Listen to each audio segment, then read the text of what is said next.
என் Sun name Athiyan. 1.5 years ஆகுதுங்க. எங்கள் வீட்டில் நானும் என் ஹஸ்பண்ட் தாங்க. நான் தான் என் பேபியை டேக் கேர் பண்ணிட்டு இருக்கேன். அன்னைக்கு ஒரு நாள் எங்கள் அம்மா வீட்டுக்கு போகும்போது அங்கேருந்து ஒருத்தவங்க என்கிட்ட கேட்டாங்க, நீ வேலைக்கு போகிறது இல்லையான்னு. அதுக்கு நான் சொன்னேன், என் பையனை யார் பார்த்துப்பாங்கன்னு. அதுக்கு அவங்க சொல்கிறாங்க, அப்போ நீ படித்ததெல்லாம் வேஸ்ட்டா சும்மா இருக்கிறதுக்குன்னு. அதுக்கு நான் சொன்னேன், அப்படிலாம் எதுவுமே வேஸ்ட் ஆகாது. நான் ஜாப் போகாமலாம் இருக்க மாட்டேன், கண்டிப்பாக போவேன். பட் இப்போதைக்கு நான் தான் என் சன்னை பார்த்துக்கணுன்னு சொல்லிட்டு வந்துட்டேன். பட் அவங்க பேசுனதே என்னை ரொம்ப ஹர்ட் பண்ணிடுச்சுங்க.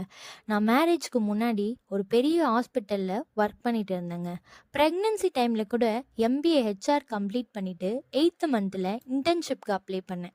பட் என் ஹெல்த் அதுக்கு ஒத்து வரலை. வாமிட்டிங், கிரினஸ்னு என் ப்ரெக்னென்சி அப்படியே போயிடுச்சுங்க. பேபி பிறந்த அப்புறம் ஜாப்னு ஒன்று யோசிக்க முடியாத அளவுக்கு ஃபர்ஸ்ட் அந்த 1 இயர் போச்சுங்க. தூக்கம் இல்லாமல், ஸ்ட்ரெஸ்ஸு, டிப்ரெஷன்,